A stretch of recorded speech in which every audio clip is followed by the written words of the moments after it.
The voice of the Vermont Catamounts is Sam Hyman. He joins us here on Big Board Sports on ESPN 104.5, the team ESPN Radio in Albany. Sam, good morning. Roger Weiland, Zach Bye. How are you? I'm doing well, guys. Thanks for having me on. I appreciate it. Thank you, Sam. And, what a season. I mean, I don't know that anybody would have predicted this, right? The undefeated in the America East, now a 20-game winning streak. What has it been like following this team all season long and the great success that they have had? What are the reasons behind a 20-game winning streak and a perfect record of the America East Conference?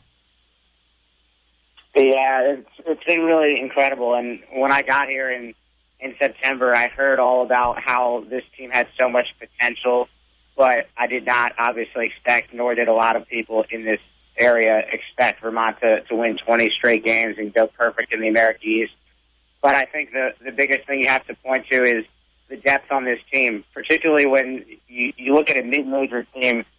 You have more than likely one guy that dominates or two guys that average more than 15 points per game. Vermont doesn't have that. Their leading scorer is Anthony Lamb, and he averages just over 12 points per game. So I think for a team to go 20 games in a row, winning all of them, you have to have balance, because on any given night, one guy could have a poor shooting night, but then the next time they could pick it up. So depth is the biggest thing, and just Coach Becker's done a phenomenal job in practice just motivating these guys. And the fact that this is a one-bid league also has continued to motivate them each game. Trey Bell-Haynes has said that, yes, we've won 20 straight games, or even when they were at a 15-game winning streak.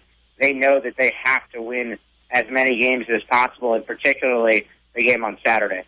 Sam, what do you expect on Saturday with this Albany team? You've seen the first two games, and certainly in the game in Vermont, Albany did have the lead the second half at 7 points, and there's a little bit of history on the side of UA in these championship games with Will Brown coaching against John Becker. What have you seen from the first two games, and what do you expect tomorrow morning? Yeah, I think it's a really intriguing matchup. Historically, Albany's 5-1 against Vermont in the America East Tournament 3-0 in title games. So I think obviously Will Brown and the Albany team, they're going to come in with a ton of confidence. And again, this is obviously a different year. Vermont has so much more depth, and they're playing at home. So I think that's where you could argue it gives the Catamounts the edge. But I definitely was not surprised by the performance from Albany in the first half of the game back in Burlington just about a week and a half ago.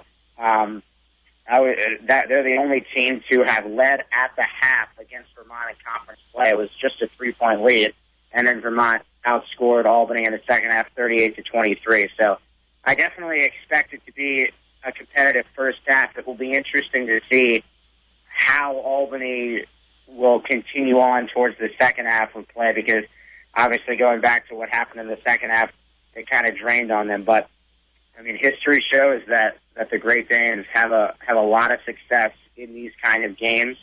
So I think it's going to be a great matchup. Albany also isn't afraid to play on the road.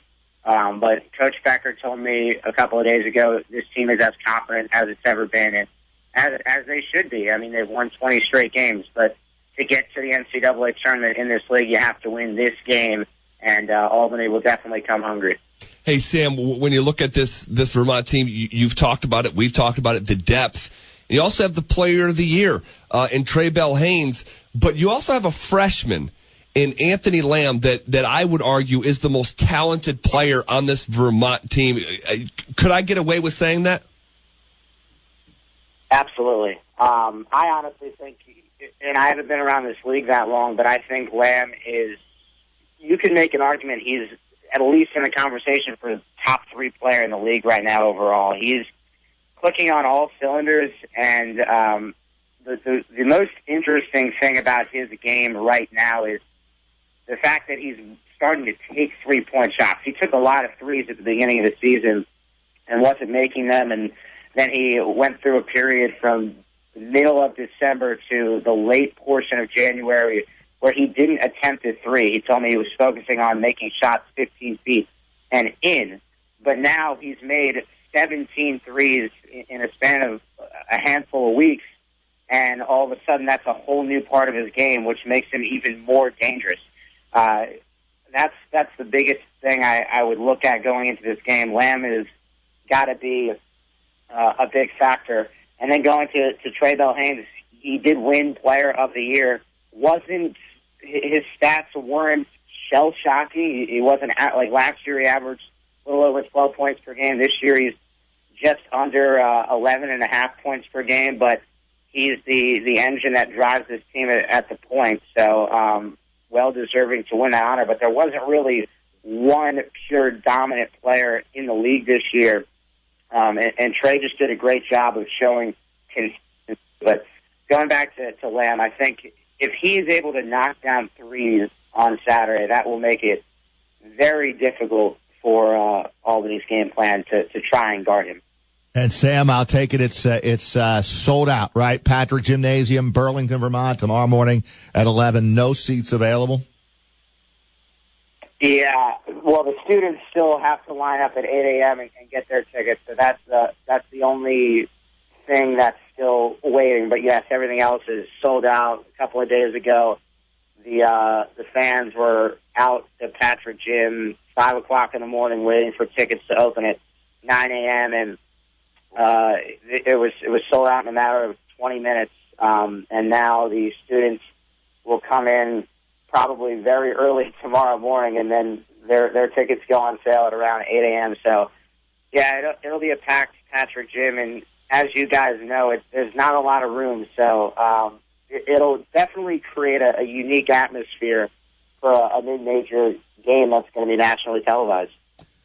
Sam, appreciate a few minutes. We'll see you in Burlington bright and early tomorrow morning. Thanks for a few minutes here on Big Board Sports. Absolutely, guys. Thanks so much, and look forward to seeing you.